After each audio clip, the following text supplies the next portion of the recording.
हाँ जी, बहुत दिन से आप वेट कर रहे थे और अब आपका वेट खत्म हो गया। जी हाँ, आ गया है, कंप्लीटली फ्री, एब्सोल्युटली फ्री। आपने कमेंट सेक्शन में इसके बारे में बहुत बारी पूछा था कि 10वां दिन कब आएगा एमबीए का, 10 डे एमबीए, 10 डे एमबीए। आपकी डिमांड बहुत थी, आपके कमेंट्स बहुत थे। हमारे साथ की सक्सेसफुल सीरीज रही, the most awaited 10th day of 10 day MBA. My business association, business की लर्निंग शाला, आज उसका ये फाइनल सेशन है। लर्निंग के पिच पर 9 ओवर हमारे बहुत ही बेमिसाल रहे। मैच में हम हर बार छक्के छुड़ाते रहे, ट्विटर की ट्रेंडिंग लिस्ट पर छाते रहे। क्लेम्स और कंट्रोवर्सीज बहुत हुई थी, धूल हो गए, सब भूल गए। अब सेशन में मेरे एसोसिएशन का फायदा आपको होने वाला है। ग्रोथ का कैलकुलेटर देके जाऊंगा, स्पीड से चलता चला जाऊंगा, छोटी मोटी ग्रोथ नहीं, सीधा लंबी जंप लगाऊंगा। भाई लोगों, एक बात आपको बता दूं, उसका कोई सीजन 2 नहीं है। ये कोई नेटफ्लिक्स की कोई सीरीज नहीं चल रही है आपके सामने। बस 10 दिन था, आज 10वां दिन है। इसके बाद सब प्राइवेट हो जाएगा। आज की क्लास भी रहेगी बेमिसाल। सबसे पहले नजर डालते हैं हमारे पुराने वाले रिकैप पर, जो रिकैप हुआ, यानी कि आज तक क्या क्या किया हमने। डे 1 पे हमने सीखा था कि अगर अकेला हूं तो मैं स्टार्टअप कैसे करूं। डे 2 पे हमने सीखा था प्रोडक्ट को कैसे बनाते हैं, मार्केट को कैसे समझते हैं। डे 3 पे हमने सीखा था अब किस स्ट्रैटेजी के साथ बाजार में जाऊं, क्योंकि प्रोडक्ट तैयार कर लिया, स्ट्रैटेजी क्या होनी चाहिए, क्योंकि मार्केट रिसर्च पे प्रोडक्ट बनाया है। डे 4 पे हमने सीखा इस प्रोडक्ट को बाजार में जाते वक्त मार्केटिंग कैसे करूं, इसकी पोजीशनिंग क्या करूं। डे 5 पे हमने सीखा सेल्स से पहले अपनी पर्सनालिटी और अपने कम्युनिकेशन स्किल को अच्छा करूं, फिर हम डे 6 पे सेल्स को अच्छा करूं 10 डे एमबीए के। फिर 7वें दिन हमने सीखा कि क्योंकि मेरी सेल्स बढ़ रही है, अब सेल्स की सारी मैंने टेक्निक्स अप्लाई कर दी हैं, रेवेन्यू आना शुरू हो गया, तो मुझे मैन पावर चाहिए होगी। तो डे 7 मैन पावर पे था, एचआर पे था, एचआर का पूरा संपूर्ण ज्ञान था। फिर हम डे 8 पे आए कि अब मैन पावर आ चुकी है, मैन पावर से उसकी प्रोडक्टिविटी को कैसे मल्टीप्लाई करें। फाइनली डे 9 पे हमने बताया कि आपको 32 वो स्ट्रैटेजी जिससे आप बिजनेस को एक्सपैंड कर सकते हो, एक्सपेंशन कैसे करना है। अब डे 10 है कि अब आप 5 करोड़, 50 करोड़, 500 करोड़, 5000 करोड़ जहां भी पहुंचना चाहते हैं, आप एग्जीक्यूशन के फ्रेमवर्क क्या है, नेक्स्ट टिप्स और स्टेप्स क्या है, ये पूरे वीडियो के एंड तक आप सीख जाएंगे। सीखने के लिए स्टूडेंट, शहर और देश अपने बदलता रहता है। मैं एक काम किया है, यहां से सारे वीडियोस हमारे जितने भी पुराने 9 डे के वीडियोस हैं वो सब प्राइवेट कर दिए हैं। कहां पे कर दिए हैं? आप मोबाइल एप्लीकेशन पे डाल दिए हैं, तो फ्री अभी भी। 10 डे एमबीए के पिछले 9 लेसन्स मैंने लेकिन प्राइवेट कर दिए। यूट्यूब पे अब नहीं है, वहां पैसा लगेगा, नहीं लगेगा, वहां कोई कोर्स है नहीं है, लेकिन वहां भी थोड़े दिन के लिए रहेंगे। अब वो यूट्यूब पे नहीं, बिजनेस कम्युनिटी ऐप पे मिलेंगे आपको। और ये 10th एपिसोड भी थोड़े दिन बाद में वहीं डाल दूंगा। तो कुछ दिन के लिए 10th एपिसोड यहां रखा है। कम्युनिटी ऐप को डाउनलोड करो, आप जाओ, उस ऐप को डाउनलोड करने के बाद आपको एक फोल्डर मिलेगा, वहां जाकर के आप सारे वीडियोस देख पाओगे। और 10वां दिन यहां देख रहे हो, पुराने 9 दिन वहां देखोगे, थोड़े दिन बाद 10वां दिन भी आप थोड़े दिन वहीं देखोगे, फिर वहां से भी हटा दिया जाएगा। अब पहले एग्जीक्यूशन फ्रेमवर्क की 10 स्ट्रैटेजीज, 10 स्टेप्स को हम लोग समझ लेते हैं। पहला चीज, स्ट्रैटेजी एग्जीक्यूशन होता क्या है। आप एग्जीक्यूशन करने जा रहे हैं, एक्सपेंशन करने जा रहे हैं, आपका आइडिया कितना भी अच्छा क्यों ना हो, अगर आप एग्जीक्यूट नहीं कर सकते तो आप you are not different from someone without an idea. किसी के पास आइडिया नहीं है, किसी के पास आइडिया है, एग्जीक्यूट नहीं करते, दोनों बराबर है। इसके पास आइडिया है, इसके पास आइडिया नहीं है, ये दोनों बेकार है, किसी काम के नहीं है, क्योंकि एग्जीक्यूशन नहीं है। जिसके पास आइडिया नहीं है वो भी जीरो, जिसके पास आइडिया है वो भी जीरो। क्यों? क्योंकि एग्जीक्यूशन नहीं है। तो आइडिया के बाद एग्जीक्यूशन आता तब रिजल्ट आता है, आइडिया बिना एग्जीक्यूशन के सब कुछ जीरो है। और मैं आपको आज एंड में बताने वाला हूं, मैं 2 अक्टूबर को एक फ्री इवेंट भी करने वाला हूं। अभी नहीं, थोड़ी देर बाद आपको बताऊंगा एक परफेक्ट कॉम्बिनेशन क्या है। अगर आपको अपग्रेड करने का ऑप्शन चाहिए तो एक फ्री इवेंट करने वाला हूं जवाहरलाल नेहरू स्टेडियम में, उसके बारे में थोड़ी देर में बताऊंगा। पहले ये समझ लीजिए, ब्लैकबेरी 87% मार्केट शेयर क्यों लूज किया? स्ट्रैटेजी की कमी नहीं थी, एग्जीक्यूशन की कमी थी। नोकिया 87% मार्केट शेयर क्यों लूज किया? स्ट्रैटेजी की कमी नहीं थी, एग्जीक्यूशन की कमी थी। स्ट्रैटेजी जितने लोग बनाते हैं ना, वो लोग स्ट्रैटेजी बनाते वक्त ये नहीं सोच पाते कि मैं इसको इंप्लीमेंट कैसे करूंगा। हाँ, इसको क्या बोलते हैं? कैपेबिलिटी डिसेबिलिटी एनालिसिस, कि मेरी कैपेबिलिटी क्या है, मेरी डिसेबिलिटी क्या है। बना तो लिया, आइडिया तो आ गया, लेकिन आइडिया बनाने में, आइडिया को तैयार करने में जितनी मेहनत करते हैं, उसको बाजार में उतारने के लिए एग्जीक्यूशन में कौन क्या करेगा, कब तक करेगा, कैसे करेगा, किसकी मदद से करेगा, इसकी डिटेलिंग में इतनी मेहनत नहीं कर पाते। और मैनेजर भी लोग फेल हो जाते हैं। क्यों मैनेजर फेल हो जाते हैं मालूम आपको? आजकल के जितनी नई जनरेशन, नए मैनेजर आ रहे हैं, जो अच्छे कॉलेजेस, अच्छी यूनिवर्सिटी से पढ़ के आ रहे हैं, उनको ट्रेन किया गया है स्ट्रैटेजी बनाने के लिए, प्लान बनाने के लिए, उनको एग्जीक्यूशन के लिए ट्रेन ही नहीं किया। जितने बिजनेस एजुकेटर्स हैं, आज भी कॉलेज में जाओ, बड़ी यूनिवर्सिटी में जाओ, टॉप यूनिवर्सिटीज में जाओ, वहां पर भी आपको स्ट्रैटेजी के चैप्टर्स हैं, एग्जीक्यूशन के चैप्टर्स नहीं है, एग्जीक्यूशन की किताबें नहीं है। एग्जीक्यूशन ये सोचते हैं कि नीचे का काम है, जूनियर का काम है। एग्जीक्यूशन जूनियर का काम नहीं है, एग्जीक्यूशन टॉप मैनेजमेंट का काम है। जब वो एग्जीक्यूशन सोचेगा तो जूनियर एग्जीक्यूशन सोचेगा। प्रॉब्लम ये होती है कि कई बार हम कम्युनिकेट नहीं कर पाते कि मेरा प्लान क्या है, तो नीचे वाला उस हद तक नहीं समझ पाता जिस हद तक मैं इसको समझ पाता हूं। मेरा प्लान, मेरे प्लान को 0 to 100 जितना मैं समझ सकता हूं, उतना मेरा जूनियर नहीं समझ सकता। वो फ्रंट लाइन जो कि लेके आ रहा, बॉटम लाइन जो असली कमाई करके ला रहा, फ्रंट लाइन मतलब बिल्कुल जूनियर, वो उतना नहीं समझ रहा जितना मैं समझ रहा हूं। जितनी समझ मुझे, क्या वो एग्जैक्टली रिपीट कर पा रहा है? और चौथा पॉइंट है, चांसेस हैं कि 40% लोग ऐसे हैं जो बिल्कुल भी आर्टिकुलेट नहीं कर पाएंगे आपकी स्ट्रैटेजी को। 5वां पॉइंट, ये अगर आर्टिकुलेट कर भी पा रहे हैं तो उनके अंदर एक रेजिस्टेंस है क्यों रेजिस्टेंस है? वो बदलना नहीं चाहते हैं। क्यों बदलना नहीं चाहते हैं? क्योंकि टॉप मैनेजमेंट आज तक उनको उतनी क्लैरिटी दे नहीं पाई कि बदलाव का फायदा क्या है। छठा पॉइंट क्विकली, आप समझते हैं कि कंटेंट मार्केटिंग का प्लान जो है कि मैं किसको मार्केट कैसे करूंगा, स्ट्रैटेजी को बाजार में उतारूंगा कैसे। आम आदमी, अभी मेरा एम्प्लॉय नहीं सीखा था, आम आदमी कहां से सीख जाएगा? तो बहुत बात की बात है, आम आदमी जो मेरा होने वाला कस्टमर है वो कहां से सीख जाएगा जब मेरा एम्प्लॉय पूरा नहीं समझ पाया पूरे प्लान को। तो जो प्लान बनाते हैं, प्लान भी कॉम्प्लिकेटेड होता है, वो ना कस्टमर समझ पाता है ना मेरा जूनियर एम्प्लॉय समझ पाता है। तो काउंटलेस स्ट्रैटेजी बन जाती है, लेकिन ये प्लान नहीं कर पाते कि मैं प्लानिंग को प्लान करके एग्जीक्यूट कैसे करूंगा। प्लानिंग का प्लान बन जाता है, एग्जीक्यूशन का प्लान नहीं बनता। फिर से बोल देता हूं मैं, प्लानिंग का प्लान बन जाता है, एग्जीक्यूशन का प्लान नहीं बनता। आज का दिन उसी के ऊपर है। एग्जीक्यूशन और लिस्टिंग तक जाना, आईपीओ तक जाना, कैसे पहुंचते हैं वो बहुत इंपॉर्टेंट है, उसको समझना है हमारे को। वो अगर समझ गए, क्योंकि अगर मैंने नीचे के लेवल पे रिस्पॉन्सिबिलिटी और अकाउंटेबिलिटी, कौन करेगा, क्या करेगा, कब करेगा, कैसे करेगा, किसकी मदद से करेगा, इसको रिव्यू कौन करेगा, अगर मैं ये नहीं समझा पाया तो मैं कुछ नहीं समझा पाया।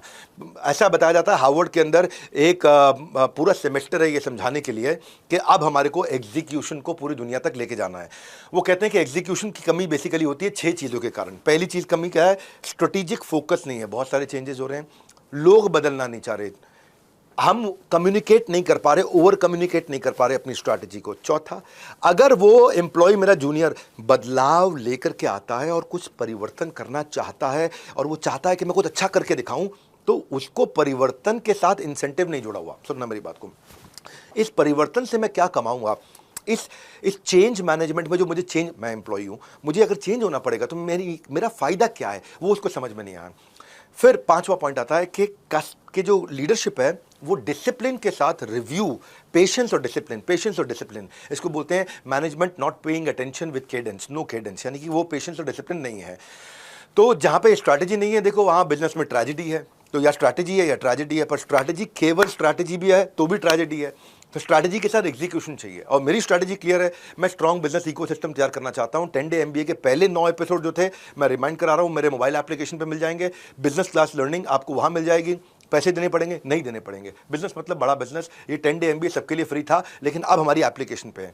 दूसरे बड़े यूनिट पे जा रहा हूं, पहला यूनिट कवर कर लिया, उसके सब यूनिट कवर कर लिया, दूसरे बड़े यूनिट पे जा रहा हूं कि एग्जीक्यूशन टूटता क्यों है, why execution breaks down. Execution टूटता है क्योंकि गैप आ जाता है, और गैप का डेफिनेशन है जनरली एक्सेप्टेड प्रैक्टिसेस, यानी कि यार यहां सब चलता है, जनरली एक्सेप्टेड प्रैक्टिस है, इधर सब चलता है, ऐसे ही चलता है। बिंद्रा जी कुछ भी कह लो, हमारी कंपनी में ऐसा ही चलता है। हाँ, इसको बोलते हैं ढक्कन, जितना ढक्कन मोटा उतना धंधा छोटा, जनरली एक्सेप्टेड प्रैक्टिसेस। हाँ, सो टॉप प्रायोरिटीज और गोल्स, पहला पॉइंट क्या है कि मैं वो टॉप प्रायोरिटी और गोल 15% ही लोग समझ पाते हैं। या तो बहुत सारे गोल है, या गोल बार बार आपके बदल जाते हैं, या आपके पास एक्चुअली कोई गोल ही नहीं है, या अगर गोल है भी तो उसको ढंग से समझाया नहीं गया है। फिर से बोल दूं, या तो बहुत सारे गोल हैं, या बार बार गोल बदल जाते हैं, या आपके पास कोई गोल नहीं है, या अगर गोल है तो ढंग से समझाया नहीं गया है। 4 चीजें। तो ये है टॉप प्रायोरिटी और गोल को समझना। दूसरा बड़ा कारण है कि एम्प्लॉयज का इन्वॉल्वमेंट नहीं है। इन्वॉल्वमेंट नहीं है तो कमिटमेंट नहीं है, मेरा हाथ याद रखिएगा बस, सिंपल भाषा में। इन्वॉल्वमेंट नहीं है तो कमिटमेंट नहीं है। कमिटमेंट डायरेक्टली प्रोपोर्शनेट है इन्वॉल्वमेंट के, जितना इन्वॉल्व करोगे उतना कमिटमेंट होगा, जितना इन्फॉर्म करोगे उतना कमिटमेंट लो हो जाएगा। आपकी कंपनी के अंदर केवल लगभग 20% लोग, यानी कि हर 5 में से केवल एक ही आदमी है जो बहुत पैशनेट है, जो उस गोल को अचीव करने के लिए बहुत पैशनेट है। इन्वॉल्व करोगे, इस 20 को किसी तरह से आपने अगर 60 कर दिया तो 300% ग्रो कर जाओगे। यानी कि 100 में से 60 लोग आपकी कंपनी में ऐसे हो जाएं जो इन्वॉल्व महसूस करें, ओनरशिप महसूस करें, वो समझे कि ये गोल मेरा है, वो इमोशनली कनेक्ट महसूस करें। अगर इन्वॉल्व हो भी गया एम्प्लॉय तो उसके बाद भी एक दिक्कत आती है, क्योंकि उसके पास गोल्स बहुत सारे हैं, तो वो जो सबसे बड़ा गोल था उस पर सबसे ज़्यादा समय लगाना चाहिए था, यानी कि उस पर उसको 80-90% समय लगाना चाहिए था। सबसे बड़े गोल पे उसका समय डिवाइड हो रखा है, फ्रैगमेंटेड है। ये अगर आपने साइंस क्रैक कर लिया कि आपका समय और टॉप लीडर्स का समय सबसे बड़े गोल पे सबसे ज्यादा समय लगना चाहिए। दिन में मैं भी ऐसे करता हूं, रोज सवेरे अपने आप का बड़ा गोल आज का लिख के रखता हूं, और शाम को एक छोटा सा रिव्यू कर लेता हूं कि आज मैंने समय छोटे गोल्स पे कितना लगाया, बड़े गोल पे कितना लगाया। क्या मैंने 65, 70, 80% समय, 90% समय अपना बड़े गोल पे लगाया? फिर मैं देखता हूं नहीं, ये फ़ोन आ गया, उसका फ़ोन आ गया, ऐसा फ़ोन आ गया, वैसा फ़ोन आ गया। फिर मैंने एक रूल बनाया, इनकमिंग कॉल के लिए नहीं है मेरा फ़ोन, हर इनकमिंग कॉल नहीं लूँगा। 2-3 लोग हैं जिनकी इनकमिंग कॉल लूँगा, बाकी कॉल्स को जब मैं फ्री होऊंगा तो आउट गोइंग पे देखूंगा। मेरा फ़ोन इनकमिंग कॉल के लिए है ही नहीं। इनकमिंग मोड खत्म कर दो फ़ोन से। क्योंकि आपको समय लगाना है हर छोटी चीज़ पे या बहुत सारी चीज़ों पे नहीं, एक बड़े गोल पे समय लगाना है। तो time spend on goal check करना चाहिए। ये एग्जीक्यूशन का बड़ा रोल है कि टाइम स्पेंड ऑन बड़ा गोल कितना है, टाइम स्पेंड ऑन बड़े सारे गोल नहीं, टाइम स्पेंड ऑन एक बड़ा गोल। और तभी समझोगे आप अपना रोल, जब समझ जाओगे time spend on maximum time spend on बड़ा वाला गोल। यानी कि दिन में 7 घंटा कम से कम, दिन में 7 घंटा बड़े वाले गोल पे लगाना है, सारे गोल्स पे नहीं लगाना है। अगर सारे गोल्स पे लगा रहे हो एग्जीक्यूशन ब्रेक डाउन हो जाएगा, स्लो हो जाएगा, स्पीड कम हो जाएगी, बहुत सारी चीजें अचीव हो जाएंगी, लेकिन जो मेजर चीज थी वो छूट जाएगी। ये अपना गोल और रोल को समझना है ना। जब क्लैरिटी नहीं है, कमिटमेंट नहीं है, एक्शन में ट्रांसलेट नहीं हो रहा है, आपने उनको ट्रेन नहीं किया कि इस काम को कैसे करना है, और पर्पसफुल कोलैबोरेशन नहीं आ रहा, लोग मिलकर नहीं काम कर रहे, और जिम्मेदारी की भावना नहीं आ रही। ये जो 6 चीज़ें ना, clarity, commitment, action, training, collaboration और अकाउंटेबिलिटी, ये 6 चीज़ें ये तभी आती हैं जब आपको पास में पिछली के जो पॉइंट्स मैंने बताए हैं। इसलिए इस वीडियो को हो सकता है 2-3-4 बार आपको देखना पड़ जाए, क्योंकि ये एग्जीक्यूशन के ऊपर है। ये एग्जीक्यूशन के सॉफ्ट पार्ट थे, सॉफ्ट पार्ट कि साइकोलॉजिकल पार्ट कैसे खराब होते। तीसरे पे आते हैं। अब क्या है, अब ये अगर नहीं हो रहा है तो उसका कारण है कि आपके कंपनी के अंदर एक पर्पस नहीं है। जैसे मैं आपके लिए भी एक पर्पस लेकर के आया हूँ, एमएसएमईज के लिए एक बड़ी खबर लेके आया हूँ। क्या खबर है? 2 अक्टूबर को एमएसएमईज के लिए मैं जेएलएन स्टेडियम के अंदर बड़ा इवेंट करने वाला हूँ। अभी थोड़ी देर में उसकी मैं सारी डिटेल्स आपको देने वाला हूँ, 2 अक्टूबर को क्या होने वाला है। इस इवेंट के पैसे नहीं लगेंगे, लेकिन अब आपको समझा देता हूँ कि अगर आप चाहते हो कि लोग इन्वॉल्व हों, create a cause not a business. एक पर्पस क्रिएट करो, बिजनेस नहीं। जैसे ही पर्पस क्रिएट हो जाएगा, सारी डिस्ट्रैक्शन हट जाएंगे। अगर आदमी के पास में क्लैरिटी, देखो कोई भी इतिहास में इतिहास किसी ने तनख्वाह के लिए नहीं रचा। Nobody in the history has created a history for a salary hike. कभी आपने सुना? आज तक आपसे पूछ रहा हूं, आपने क्या कभी भी एक बार भी, आपसे पूछ रहा हूं, ऐसा कोई एग्जाम्पल सुना कि किसी ने जाकर के कोई वर्ल्ड रिकॉर्ड बना दिया क्योंकि उसको सैलरी 10% हाइक मिलने वाली थी? कभी सुना आपने? ओलंपिक्स में कोई गोल्ड मेडल लेके आया क्योंकि सैलरी हाइक मिलने वाली थी?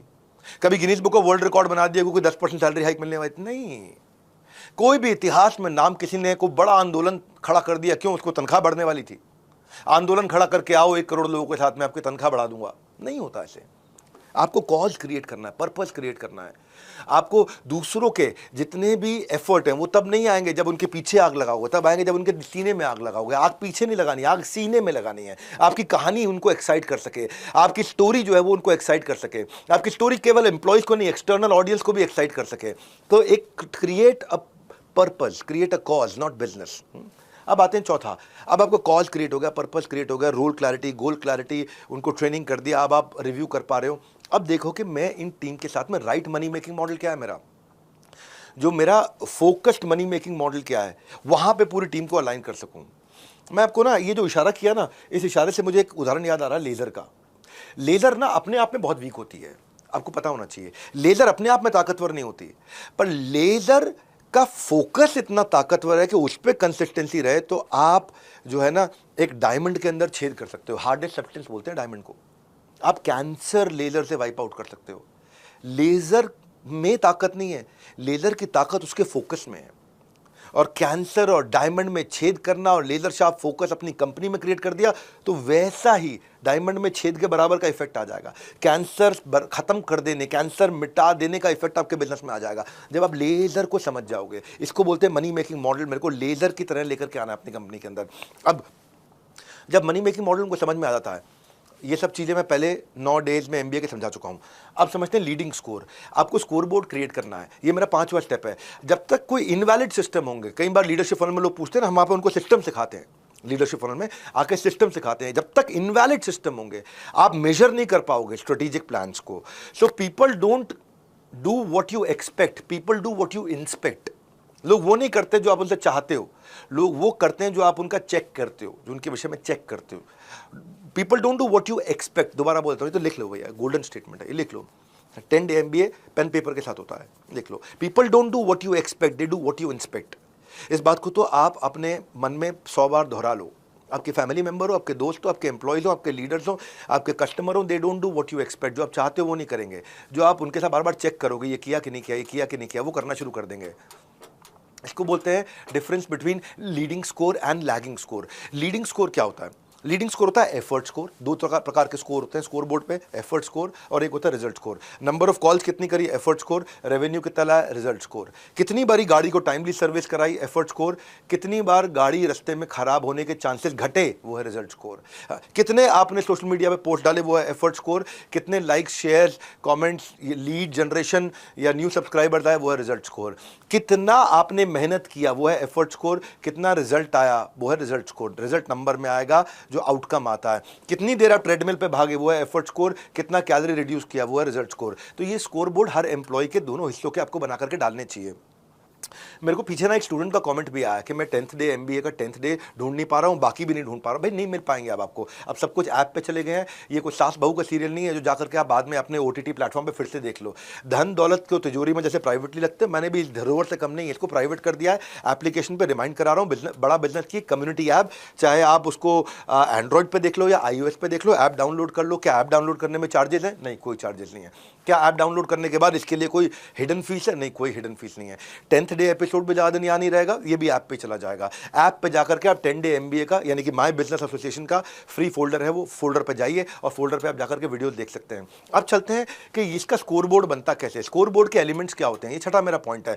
देखो, हर इंसान जो है ना, उसको अगर गेमिफाई कर दिया जाए चीज़ों को, उसको गेम बना दिया जाए, उसको जीतने लायक बना दिया जाए, मैं इसको ऐसे बोलता हूँ, people like to win, make it a winnable game.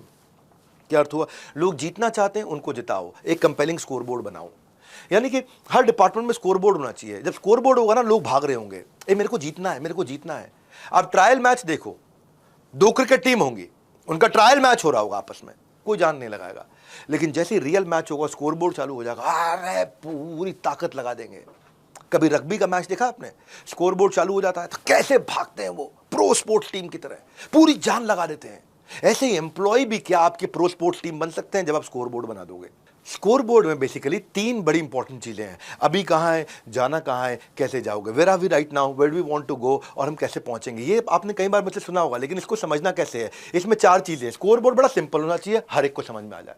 दूसरा, पूरे डिपार्टमेंट में विजिबल होना चाहिए, सबको दिखाई पड़े, सब देखें और इंश्योर करें कि सब देखें। तीसरा, उस स्कोर बोर्ड में एक तरफ एफर्ट स्कोर लिखा हो, एक तरफ रिजल्ट स्कोर लिखा हो। और चौथा, उस स्कोर बोर्ड में सबसे इंपॉर्टेंट चीज ये पता चल जाए कि मैं जीत रहा हूं या हार रहा हूं। यानी कि ऐसा समझ लो कि अगर सामने वाली क्रिकेट टीम ने 299 रन बना लिए तो मुझे जीतने के लिए कितने चाहिए? 300 रन चाहिए। ओवर कितने हैं? 50। तो मुझे कितने रन मारने हैं? सबको समझ में आ गया। 6 रन पर ओवर मारोगे तो 300 रन पर पहुंच जाओगे। अब स्कोर बोर्ड का फायदा क्या है? अगर मैं 8 की एवरेज से खेल रहा हूं तो मैं जीत रहा हूं कि हार रहा हूं? मैं जीत रहा हूं। अगर मैं 4 की एवरेज से खेल रहा हूं तो मैं जीत रहा हूं कि हार रहा हूं? मैं हार रहा हूं।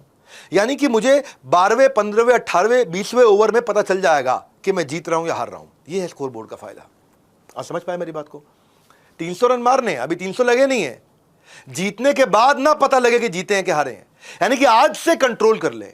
अब आप क्रिकेट का उदाहरण मैंने इसलिए दिया क्योंकि ये सबको समझ में आ जाएगा। इसको बिजनेस में डालें कि आज मुझे 20वें ओवर में इंडिकेशन मिलना शुरू हो जाए कि मैं जीत रहा हूं कि हार रहा हूं। अगर 20वें ओवर में मैं 7, 7.5, 8, 9 के रन रेट से क्रिकेट खेल रहा हूं तो मतलब मैं कंट्रोल में हूं, चांसेस है कि मैं जीत जाऊंगा, मैं अभी जीत रहा हूं। लेकिन अगर मैं 3.5, 4 की एवरेज से खेल रहा हूं, विकेट भी गिर रही है, मुझे आज पता लग जाएगा कि 50वें ओवर के बाद में मैं जीत रहा हूं कि हार रहा हूं मैं। तो ये स्कोर बोर्ड आपके लिए चौथी चीज इंपॉर्टेंट क्या है? Immediately it should tell whether I am winning और आई एम लूजिंग। अगर हर आदमी को ये दिख जाएगा, सिंपल है, विजिबल है, इसमें एफर्ट स्कोर, रिजल्ट स्कोर है, और ये बता दे कि आप जीत रहे हो कि हार रहे हो। आदमी जीतना चाहता है, आप उसको जिताओ, है ना। 10 डे एमबीए को मैंने प्राइवेट इसलिए किया क्योंकि यहां मैं आपको जिताना चाहता था। अभी भी जिसका इंटरेस्ट है वो मोबाइल एप्लीकेशन पे आ जाए, वहाँ प्राइवेट आकर के देखे। प्राइवेट का मतलब ये नहीं है, फिर से बताता हूँ, पैसे लेंगे नहीं, फुल एक्सेस है, फ्री है, बस खाली प्लेटफॉर्म शिफ्ट किया है। हमारी बड़ा बिजनेस ऐप को डाउनलोड करिए। एमबीए में एमबी अगर आपने थोड़े से लगा दिए, थोड़े से एमबी एक्स्ट्रा लगा दिए। एमबी क्या होता है? जैसे होता है ना जीबी, एमबी, मोबाइल डेटा जो होता है आपका, कितना एमबी एक्स्ट्रा लगा दिया, आपको ज़्यादा नहीं लगाना पड़ेगा। यूट्यूब पे आपको पैसे देने पड़ते हैं डाउनलोड करने के लिए, आप डाउनलोड नहीं कर सकते। मेरी एप्लीकेशन पे आप डाउनलोड कर लो जब भी वाईफाई में जाओ और सेव कर लो, और उसके बाद डाउनलोडेड वीडियो को आराम से देखो। यहाँ पे आपको बार बार ऐड देखनी पड़ती है, वहाँ पे ऐड भी नहीं आएगी। ऐड फ्री प्लेटफॉर्म है, इसीलिए मैं अपनी ऐप पे ले गया हूँ उसको। ऐड फ्री प्लेटफॉर्म पे आप शांति से देख सकते हो। अपने वाईफाई पे ले जाकर डाउनलोड कर लो, वहाँ देख लो। यहाँ यूट्यूब से मुझे कोई रेवेन्यू मिलता है, अगर आप देखते हो तो उसमें मुझे रेवेन्यू मिलता है, वहाँ एप्लीकेशन में मुझे कोई रेवेन्यू भी नहीं मिलेगा। मेरा फ़ायदा नहीं है, आपका फ़ायदा है ना। आपको ऐड आएगी बीच में, डाउनलोड आप कर सकते हो वाईफाई पे, आराम से देख सकते हो, कुछ एक्स्ट्रा पैसा नहीं लगेगा। ये बड़ा बिजनेस कम्युनिटी ऐप पे आपको फ़ायदा होने वाला है। 10 डे का पूरा फोल्डर आपको मिल जाएगा, ऑफलाइन पे आप आराम से जाकर के देख सकते हो। चलिए मैं 7वें पॉइंट की तरफ चलता हूँ। सही लोग सही जॉब्स पे क्यों नहीं है। पहले ऐसे समझ लेते हैं कि सही लोग इसलिए नहीं आ पाते क्योंकि आप कई बार ऐसे लोग ढूंढते हो जिनके साथ आप कंफर्टेबल हो, ऐसे लोग नहीं ढूंढते जिनके पास राइट स्किल सेट है। दोनों में फर्क है। Comfort versus skill set. आप अपने कंफर्ट को चूज, यार ये आदमी से मेरी बनती है, यार ये आदमी से मेरी चलती है। ये मैंने खुद देखा है, अपनी ऑर्गेनाइजेशन में भी देखा है। 500-500 700-700 एम्प्लॉयज़ की बड़ी ऑर्गेनाइजेशन, मैंने 800-800 एम्प्लॉय की जब ऑर्गेनाइजेशन जब रन करी हैं, मैं देखा है जो बड़े लीडर्स होते हैं ना, वो ढूंढते हैं यार इसके साथ मेरा कंफर्ट है, इसको अपने साथ रखता हूँ। ये नहीं देखते कि यार ये अच्छा परफॉर्मर है, इसका अच्छा स्किल सेट है। You hire people you like, not one who is right. ये बड़ी गलती हो जाती है। दूसरा, लीडर्स के पास ना कई बार करेज नहीं होता कि स्ट्रॉन्ग परफॉर्मर और वीक परफॉर्मर को साफ साफ बोल सकें, भाई तुम वीक परफॉर्मर हो, तुम स्ट्रॉन्ग परफॉर्मर हो। ये बोलने में उनको लगता है यार सामने वाले को बुरा लग गया तो ये आइडेंटिफाई कर पाना कि आप स्ट्रॉन्ग परफॉर्मर हो या वीक परफॉर्मर हो, क्लियरली कम्युनिकेट करना, तब आपके सही लोग सही काम पे पहुंच पाएंगे। और तीसरा कारण होता है, कई बार लीडर जो है ना, वो डे टू डे एक्चुअली अपनी टीम के काम के साथ आउट ऑफ टच हो जाता है, बता के छोड़ देता है और चेक ही नहीं करता कि उसने काम ठीक किया कि नहीं किया, और जिसके कारण उसके जूनियर्स बार बार रिपीट करके वही गलती करते रहते हैं और फिर लीडर्स को भी गाली खानी पड़ती है और आपका खुद का भी नुकसान होता है। क्योंकि वो चेक ही नहीं कर रहे, वो बार बार देख ही नहीं रहे, आउट ऑफ टच हो जाते, छोड़ देते, बोल दिया छोड़ दिया बस उसके बाद में। और तो ये हो गया एग्जीक्यूशन ब्रेकडाउन का एक और कारण। और फिर एक लीडर जो है ना, कई बार यूनिक स्ट्रेंथ नहीं देख पाता, यार ये आदमी इस काम के लिए अच्छा है, इसको नहीं छेड़ो, ये आदमी इस काम के लिए अच्छा है, इसको नहीं छेड़ो। वो क्या, सब लोग सारे काम करने लग जाते हैं, इसलिए काम ही अच्छा नहीं हो पाता, वो एग्जीक्यूशन के फेलियर का कारण बन जाता है। तो यूनिक सिग्नेचर स्ट्रेंथ को आइडेंटिफाई करो एज अ लीडर, भाई इसकी स्ट्रेंथ ए है, इसकी बी है, इसकी सी है, उसको इसी में लगने दो और वो उसकी डेप्थ को बिल्ड करे। अब क्या करते हैं हम लोग, सारे के सारे लोग, फुटबॉल अगर भागी एक तरफ गई है और पूरे 11 खिलाड़ी वहीं पहुंच गए तो दिक्कत हो जाएगी। इसीलिए समझो, डिफेंडर भी होता है, मिडफील्डर भी होता है, फॉरवर्ड भी होता है, उस फॉरवर्ड में राइट आउट भी होता है, लेफ्ट आउट भी होता है, सेंटर फॉरवर्ड भी होता है। 11 के 11 खिलाड़ी एक ही बॉल के पीछे पहुंच गए अगर, तो मैच पूरा ब्रेकडाउन हो जाएगा। इसी तरह आपकी टीम में भी आप करते हैं, सारे के सारे लोग उस काम में जुड़ जाते हैं, एक जरूरी काम आ गया तो ना, आपको ये देखना किसकी क्या स्ट्रेंथ है, सबसे बड़ी स्ट्रेंथ क्या है, उसको उसी हिसाब से काम पे लगाया जाए। एग्जामिन करें उनकी स्ट्रेंथ को, तो उनकी क्रिएटिविटी बाहर निकल के आएगी, इनोवेटिव डिसीजंस लेंगे, बढ़िया प्रोडक्ट बनाएंगे। जो बड़े लीडर है ना आज की डेट में, ये वो नहीं है जो नंबर सेट अचीव करते हैं, ये वो है जो माइंड सेट अचीव कर जाते हैं। नंबर सेट अचीव करना less by the goals they set, more by the mind set that they build, that's very important. Number set नहीं चाहिए आपको, माइंड सेट चाहिए। माइंड सेट होगा तो नंबर सेट आ जाएगा। इसलिए बोल रहा हूं, involvement is directly proportional to commitment. जितनी अच्छी इन्वॉल्वमेंट होगी उतना अच्छा कमिटमेंट होगा। इसीलिए तो फिर समराइज कर देता हूं, पहले आपको क्या रखना है, गोल स्टेटमेंट क्लियर करके देना है, फिर उसके बाद एफर्ट स्कोर, रिजल्ट स्कोर, फिर तीसरा स्कोर बोर्ड, फिर चौथा इनका कंटिन्यूस रिव्यू, अकाउंटेबिलिटी। फिर से रिपीट करते हैं, बॉडी एक्शन क्या दिखा देता हूं, मोस्ट एसेंशियल गोल, दूसरा एफर्ट स्कोर रिजल्ट स्कोर, तीसरा स्कोर बोर्ड और चौथा इनका वीकली रिव्यू। हाथ जोड़ के वीकली रिव्यू करते रहो उनका। फिर से बता देता हूं, most essential goal, effort score, result score, scoreboard और इनका वीकली रिव्यू, ये 4 चीजें बताई। फिर से बता देता हूं आपको मैं, पहला यहाँ पे, दूसरा, हाँ याद है आपको, तीसरा, और ये चौथा, ये मैंने आपको इशारों से बता दिया, आपको याद रहना चाहिए। ये वीडियो चांसेस आपको बार बार देखना पड़ेगा, नहीं तो आप भूल जाएंगे। माय बिजनेस एसोसिएशन मैंने बनाया इसीलिए, यूट्यूब से हटाने के बाद ये नहीं है कि अब सब हट गया है, आपको दोबारा देखो। ये इतने पावरफुल वीडियोस हैं, इतना अच्छा कंटेंट है, इतना अच्छा कंटेंट ट्रेनिंग का, पेड प्रोग्राम का कोई नहीं देता है, ये मैंने आपको दिया है। किसी बिजनेसमैन को अगर आप जानते हो, उसको भेजो, उसको बता दो, उसको इसलिए बता दो कि उसका कोई पैसा नहीं लग रहा है। और जो मैं सरप्राइज आपको बताया था कि 2 अक्टूबर को क्या हो रहा है, 2 अक्टूबर को मैं एक आईपीओ रेडीनेस का दुनिया का सबसे बड़ा इवेंट करने वाला हूँ। कहाँ कर रहा हूँ, दिल्ली में कर रहा हूँ। क्या इसके पैसे लेंगे, इसके पैसे नहीं लेंगे। कहाँ कर रहा हूँ, जवाहरलाल नेहरू स्टेडियम में कर रहा हूँ। इसमें सीट है, इसमें ब्रेकफास्ट है, लंच है, डिनर है, मेरे साथ सेलिब्रिटी स्पीकर है।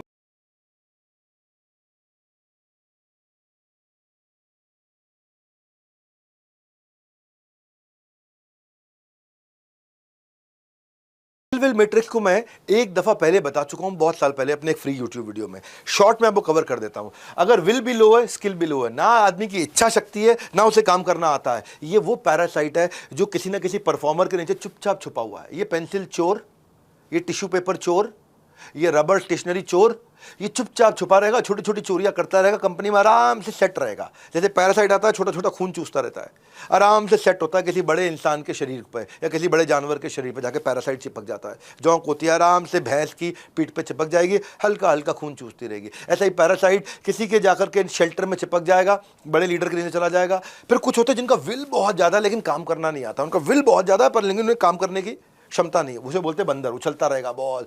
बंदर के हाथ में बंदूक दे दो, कहीं भी गोली मार देगा। जो उसके पास स्किल की कमी है उसको ट्रेन करके विजनरी बनाओ।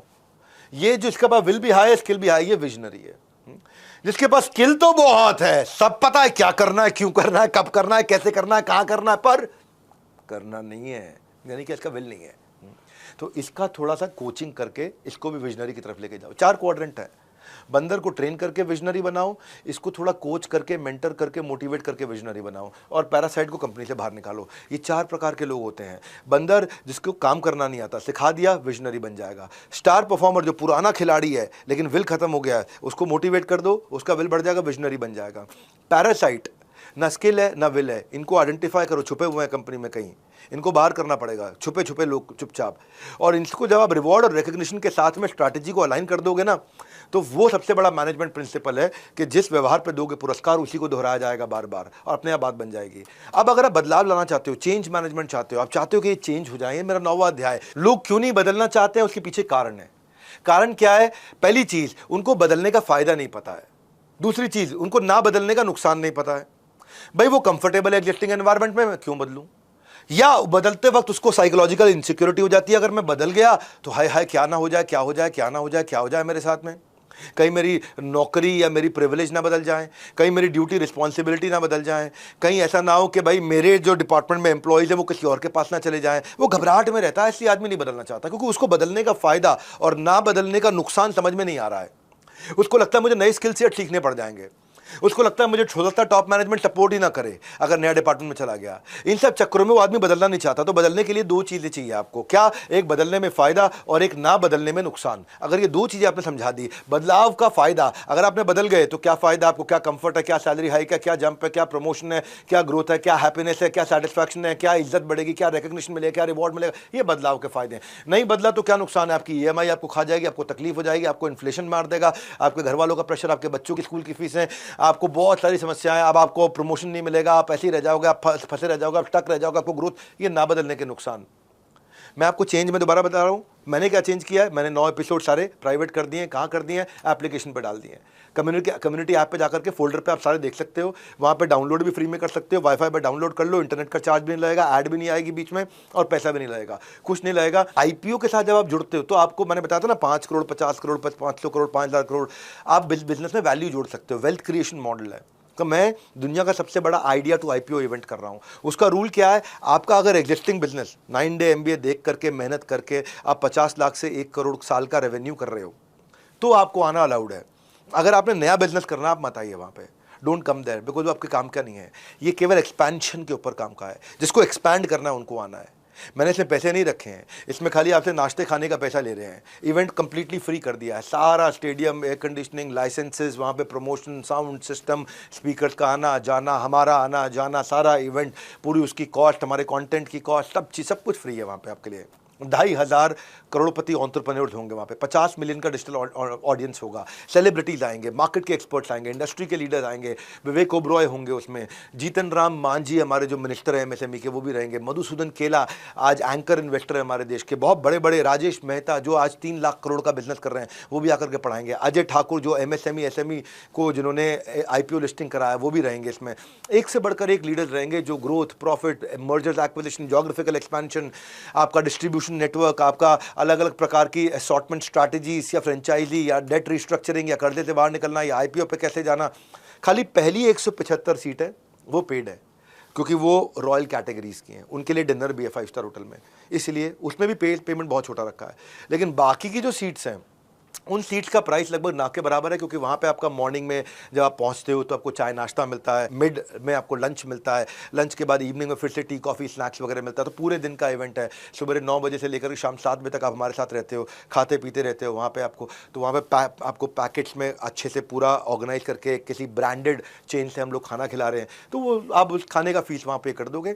इवेंट को हमने कंप्लीटली फ्री रखा है, पर शर्त ये रखी है कि आप ऑलरेडी लगभग 1 करोड़ रुपए का साल में बिजनेस कर रहे हो, प्रॉफिट नहीं बोल रहा हूँ, रेवेन्यू करते हो 50 लाख 75 लाख 1 करोड़ 2 करोड़ 5 करोड़ 10 करोड़ 100 करोड़, जितना भी आप कर रहे हो वो सब आ सकते हैं, क्योंकि केवल एक्सपेंशन की बात है। अब वो नया बच्चा आ जाएगा, यंग बच्चा आ जाएगा, कॉलेज का बच्चा आ जाएगा, उसको समझ में नहीं आएगा, क्योंकि केवल ग्रोथ एक्सपेंशन की बातें हो।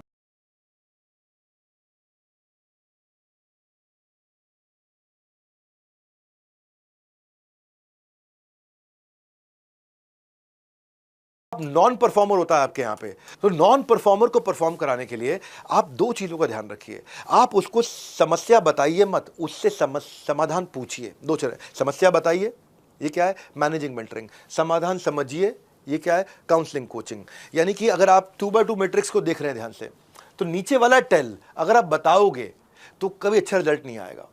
प्रॉब्लम को बताओगे, अच्छा रिजल्ट नहीं आएगा। अगर आप उससे समझोगे, आस्क आस्क वाले मॉडल, यानी कि वो ही समाधान बताए। कुछ ऐसा सवाल उससे पूछो कि वो खुद ही समाधान बताने लग जाए। कुछ ऐसा सवाल उससे पूछो कि वो आप उसको डैमेज ना कर रहे हो, उसको मैनेज कर रहे हो, आप उसकी ओनरशिप बिल्ड कर रहे हो। यार क्या लगता है हम इसको डिफेक्ट फ्री कैसे बनाएं, वो आपको आइडिया देगा।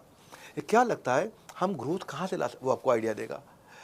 कोई ज़रूरी नहीं आपको सारे आइडिया मानने हैं, पर आपको उसको इन्वॉल्व करना है। इन्वॉल्व करने का तरीका है, यार क्या लगता है कि ये हमारा जो क्वालिटी ऑफ प्रोडक्ट है ये 20% और इंप्रूव कर जाए मैन्युफैक्चरिंग में, वो आपको आइडिया देगा। जब उसको ना बेसिकली इसके पीछे फॉर्मूला क्या है, उसको काम करना आता है पर वो काम करना नहीं चाहता है, उस समय उसकी चाहत को बढ़ाने के लिए उसको ऐसा महसूस होने दो कि सोल्यूशन आप नहीं दे रहे हो, आप समाधान पूछ रहे हो, उसी का समाधान है। और उसने अगर समाधान दिया और आपने बोला वेरी गुड आइडिया यार, आपके आइडिया पे काम, अरे एकदम भागने लगेगा। उसके लिए मेरे आइडिया पे काम कर रहे हैं, उसका एकदम इंस्पिरेशन बढ़ जाएगा। इसको क्या बोलते हैं, इनसाइड आउट। आउटसाइड इन क्या है, it will kill inspiration. Inside out क्या है, इट इंक्रीजेस क्रिएट्स इंस्पिरेशन। तो तरीका क्या है, सोल्यूशन ओरिएंटेड क्वेश्चन। यार आप बताओ आज क्या किया, चाहे भले ही आपको बाद में वही करना हो जो आपको करवाना हो, लेकिन उसको इन्वॉल्व तो कर लो। यार आपका क्या सुझाव है। आप अगर वाइफ से भी पूछ रहे हो भाई आज आप दाल बुखारा बनाएंगे, तो उनसे पूछो यार दाल बुखारा कैसे बनाई जाती है, आपके हाथ में जादू है, थोड़ा आप बताओ क्या किया जाए। वो बताया मैं बताती हूँ दाल बुखारा कैसे बना, लेकिन आप मैं बताऊंगा आज आपको बनाना है दाल बुखारा, इसको ऐसे बनाना। उनको आता है, समझाओ मत। जब किसी को आता हो तो समझाते नहीं है, दिक्कत हो जाती है। इसमें मैं एक फ्रेमवर्क देता हूँ, कृपा। कृपा का मतलब क्या है, उससे पूछो आज हम कहाँ पे खड़े हैं, करंट रियलिटी। उसी से पूछो क्या लगता है मेरे भाई राम श्याम घनश्याम, क्या लगता है कहाँ आउटकम पे पहुंचना चाहिए इस साल में हमारे को। फिर उससे पूछो पर्पस क्या है यार, क्या अगर हमने ये अचीव कर लिया हमें क्या फायदा होगा। फिर उससे पूछो आज का एक्शन प्लान क्या है। यानी कि आपने उससे करंट रियलिटी पूछ लिया, आउटकम पूछ लिया, उससे उसकी पर्पस यानी इच्छा शक्ति भी जागृत कर दी, उसी का एक्शन प्लान ले लिया। क्या होगा, यही आंसर आपने देना था, यही आंसर उसने दे दिया। यही मैं इसको ग्रो मॉडल में समझाता हूँ। भाई आपका राम श्याम घनश्याम आपका गोल क्या है, वो कहता है सर मेरा गोल है मुझे आज 5 करोड़ से 10 करोड़ पे आपको लेके जाना है। रियलिटी क्या है, रियलिटी सर ये 4-5 करोड़ फंसे हुए हैं। ऑप्शंस क्या है, क्या करके पहुंचेंगे, सर ये 4-5 काम कर लूँ, इससे पहुंच सकते हैं। ओके चलो फाइनल वे फॉरवर्ड दो, वे फॉरवर्ड देगा। तो ये मैंने आपको फ्रेमवर्क दिया कि आप उससे उसके सुझाव कैसे ले सकते हो, है ना। आप ये ग्रो मॉडल लिया, आपने कृपा मॉडल लिया। देखो मैं आपको फिर बताता हूँ कि फिर से कि ये वीडियोस बहुत काम के हैं, ये एक बार में समझ में नहीं आएंगे, ये आप लोगों को शेयर भी करो, खुद भी देखो। और जो आदमी आईपीओ के बारे में सोचता हो उसको मेरे वाले इवेंट में बुलाओ, बिजनेस एक्सपेंशन रेडीनेस में, जहां मैं उसको बताऊंगा कहां पे हो रहा है। ये 2 अक्टूबर को हो रहा है, किधर हो रहा है, जवाहरलाल नेहरू स्टेडियम में हो रहा है। और क्या पैसे लग रहे हैं, नहीं फ्री लग रहे हैं, लेकिन रूल क्या है, जो बिजनेस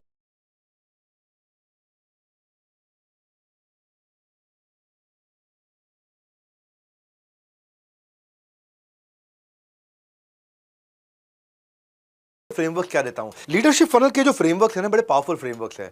मैं आपको इसमें एक फ्रेमवर्क बताता हूं, एरो मॉडल। एरो मॉडल में क्या है, उसमें भी इसी तरीके से समझाते हैं, आपसे आपका बनवाते हैं। हमारे कोचेज जो है ना, वो आप जाते हो लीडरशिप फनल में, आपसे पूछते हैं आपका एम क्या है। अब आप ना बिजनेसमैन हो, तो आपसे आपका एम जब पूछते हैं तो आप कहते हो सर मुझे ना 100 करोड़ पे पहुंचना है।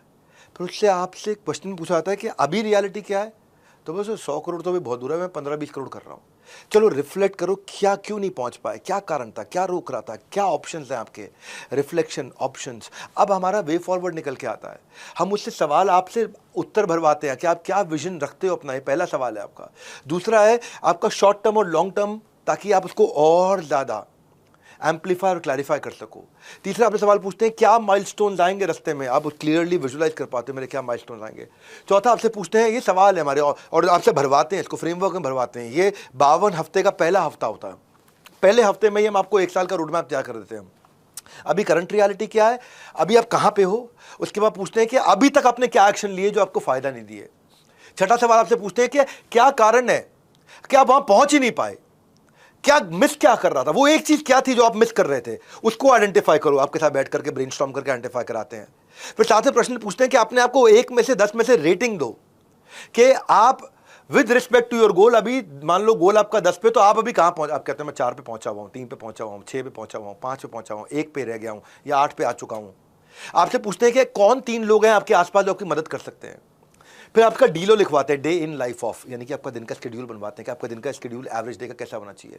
फिर आपसे पूछते हैं आपकी सिग्नेचर स्ट्रेंथ क्या है जो सबसे ज्यादा करेगी, जो आपको कंट्रीब्यूट करने वाले हैं, और वो सिग्नेचर स्ट्रेंथ आपकी मिसिंग क्या है जिसके लिए आपको हायरिंग करनी है या आउटसोर्सिंग करनी है।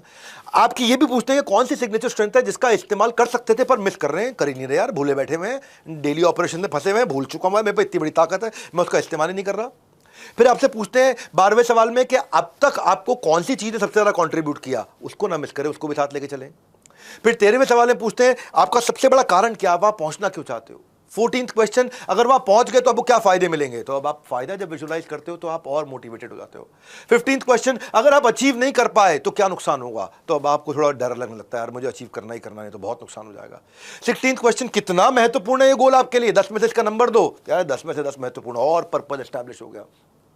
अब आपको लॉन्ड्री लिस्ट आइडियाज के लिखो, कैसे पहुंचोगे। उन लॉन्ड्री लिस्ट में से फिर हम अगले सवाल में आपको सिलेक्ट कराते हैं टॉप 5 आइडिया कौन से हैं। फिर हम आपको अगला सवाल पूछते हैं क्या चीज आपको छोड़नी पड़ेगी ताकि ये टॉप 5 पे आप काम कर सको, क्या छोड़ना पड़ेगा, क्या वो एवरेज आइटम है जो छोड़ दोगे आप। फिर आप पूछते हैं क्या कौन आपकी मदद कर सकता है, कोई बाहर का पार्टनर है, कोई एम्प्लॉई है, कोई कस्टमर है, कोई वेंडर है, कोई सप्लायर है, कौन आपकी बहुत बड़ी मदद कर सकता है। फिर उसको फाइनल ले आते हैं टॉप 3 प्रायोरिटी अगले 6 महीने की क्या है। अब नया शेड्यूल बनाओ आज का, फिर आप नया शेड्यूल बनाते हो और फिर आपको कहते हैं कि शेड्यूल को रिव्यू करो, what went well, what went wrong, what could be improved, what went well, what went wrong, what could be improved, what went well, what went wrong, what could be improved. अब ये आपसे जब सारे सवाल करते हो आप, तो आप सक्सेस के लिए सुस्ती नहीं, स्पीड आ जाती है आपके अंदर, आपके अंदर स्पीड आती है। जैसे मैं आईपीओ के लिए मेरे जो अपने क्लाइंट्स हैं, मैं सिटी समोसा को रेडी किया। सिटी समोसा मेरा अपना एक इन्वेस्टी कंपनी है जिसको मैं आईपीओ पे लेके जा रहा हूँ। ऐसे ही एक लेडीज गारमेंट बनाने वाली कंपनी है, पोशाक ई कॉमर्स पे काम कर रही है, उसको भी मैं आईपीओ पे लेके जा रहा हूँ, कईयों को लेकर के जा रहा हूँ मैं ऐसे आईपीओ पे। इसमें उनका 5वां गियर लगवाते हैं। जिस स्पीड से आपको बता रहा हूँ उसी स्पीड से मैं आईपीओ पे लेकर के जाता हूँ। वर्ल्ड लार्जेस्ट इवेंट जो कर रहा हूँ ना 2 अक्टूबर को, वहां पे भी 2500 उन्हीं लोगों को लेकर के आ रहा हूँ जिनमें से मैं सिलेक्ट करूंगा कि मैं किनको आईपीओ पे लेके जाना चाहता हूँ। इसमें 5 करोड़ का यानी कि 50 मिलियन का डिजिटल रीच भी है। सारे सेलिब्रिटी, सब एक्सपर्ट, सब लीडर्स, सब इन्वेस्टर्स, सब मर्चेंट बैंकर्स रहेंगे हमारे साथ में। आपके लिए शर्त है 50 लाख से 1 करोड़ का रेवेन्यू, आपका 1 करोड़ से ऊपर का साल का बिजनेस आप कर रहे हो तो तभी आप आना। और अगर आप किसी को जानते हो उसको बता दो उसके बारे में, वो आ जाए। पैसे थोड़ी लग रहे हैं उसके आने में। संडे का दिन है, संडे नहीं क्षमा चाहता हूँ, 2 अक्टूबर का दिन है, उस दिन छुट्टी है, कोई काम नहीं है आपका। खाली शुरू की 2500 में से शुरू की 100-150 सीटें हैं जो प्रीमियम सीटें हैं, जहाँ खाली रॉयल एलीट क्लब के लोग बैठेंगे। बाकी सारी सीट फ्री है हमारी। बाकी सारी सीट्स में बहुत नॉमिनल चार्ज है खाने वाने का, और कोई चार्जेस नहीं है आपका।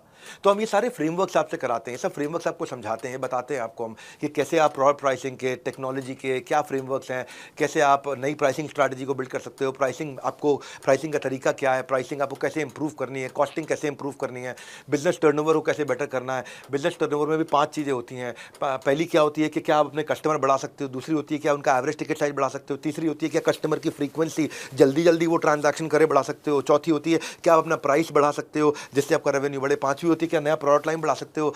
लीडरशिप फर्म में जो बड़ा चेंज किया ना हमने, क्या किया हमने क्या दिया, अब इस समय होम ट्यूशन भी देना शुरू कर दिया कि हमारा कोच आपके यहाँ पे आ करके वहाँ पे आके आपसे प्रैक्टिस करवाता है। वो लीडरशिप फनल है। लीडरशिप फनल में अगर आपने बिजनेस शुरू नहीं किया तो मत आइए, ये सबके लिए नहीं है, ये खाली लिमिटेड लोगों के लिए है जो एक्चुअली बिजनेस कर रहे हैं। इसलिए मैं मना करता हूँ हर एक को लीडरशिप फनल में नहीं आना चाहिए। तो आप अगर अपने बिजनेस अभी शुरू किया है, आप पूरा 10 डे MBA दोबारा देखिए, पूरा दोबारा देखिए। और अगर बिजनेस एक्सपैंड हो रहा है, आप 5-6 लाख रुपए महीने का काम करना शुरू कर चुके हो, महीने के 4-5 लाख रुपए का बिजनेस कर लेते हो, आप 7 लाख रुपए 8 लाख रुपए महीने का कर रहे हो, तो आपको आना चाहिए लीडरशिप फनल में या बिजनेस एक्सपेंशन में, ये जो आइडिया टू आईपीओ इनमें आना चाहिए, है ना। तो तभी आप वहाँ पहुँचते हो। अब अगर आप मान लो 50 करोड़ से 500 करोड़ रुपए पहुँचना है आपको, तो कैसे करना है आपको, या 5 करोड़ से 50 करोड़ रुपए पहुँचना है, तो एमएसएमई में खाली नाम माइक्रो है, लेकिन इकोनॉमी में इसका कंट्रीब्यूशन बहुत बड़ा है। मेजर कंट्रीब्यूशन आपका भी हो सकता है आपकी देश की इकोनॉमी में, अगर आप इस आइडिया टू आईपीओ को समझते हो। क्या आप अपने बिजनेस को ऑप्टिमाइज करना चाहते हो, या कैपिटल रेज करना चाहते हो, नेशनल इंटरनेशनल ग्लोबल ब्रांड बनाना चाहते हो, 9:30 से 6:30 बजे तक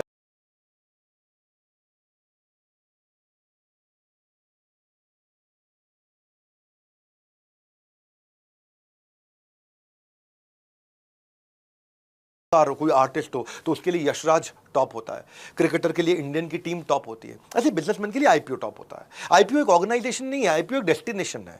आईपीओ से आप बिना किसी कर्जे के आप अपनी कैपिटल को रेज कर सकते हो, आप बिजनेस को नेक्स्ट लेवल पे लेके जा सकते हो, आपको ग्रोथ कैपिटल मिलती है, आप टेक्नोलॉजी में इन्वेस्ट करो, आर&डी में इन्वेस्ट करो, पैसा आपको मिल गया, फ्री का पैसा बाजार से मिलता है, आपने अपनी करेंसी बना लिया ना, आपको थोड़ी अब उसको लौटाना है, आपकी वर्किंग कैपिटल अच्छी हो गई, आपका रिस्क रिड्यूस हो गया, आपको नए पार्टनर्स मिलते हैं, आपकी बाजार में ट्रेडिंग हो रही है, आपको पूरी दुनिया देख रही है, आपको एक्सपोर्ट के ऑर्डर मिलने लग जाते हैं, क्यों? क्योंकि वो आपको बाजार में देख रहे हैं, BSc Bombay stock exchange, national stock exchange में देख रहे हैं आपको फंडिंग के लिए एक ऐसा सोर्स मिल गया जिसको आपको लौटाना नहीं है। आप बूटस्ट्रैप्ड होते हो, या प्राइवेट फंडिंग लेते हो, या पब्लिक फंडिंग लेते हो, या डेट लेते हो, उनमें सबसे अच्छा क्या है? Public funding. जो किसने किया था सबसे पहले? हमारे यहाँ पे धीरू भाई अंबानी ने सबसे बड़े तरीके से किया था, क्योंकि सेल्फ फंडिंग है, बूटस्ट्रैप्ड है, वो इसकी एक लिमिट होती है।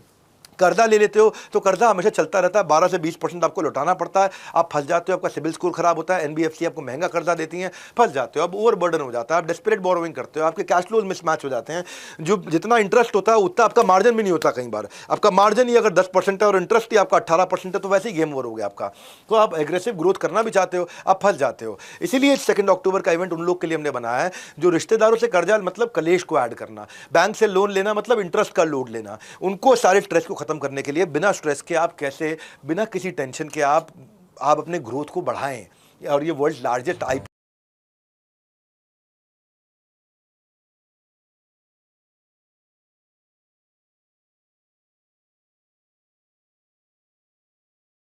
हुआ बिजनेसमैन का, अगर ढंग से हैंडल नहीं किया तो डेट बन जाता है डेथ आपकी। तो अब चलते हैं इक्विटी को समझ लेते हैं। इक्विटी मतलब आप अपनी हिस्सेदारी लोगों को दे देते हो, जैसे भारत में हिस्सेदारी धीरू भाई अंबानी ने दी उस समय, है ना। तो इसमें प्राइवेट फंडिंग भी होती है, पब्लिक फंडिंग भी होती है। पब्लिक फंडिंग ज़्यादा अच्छी है।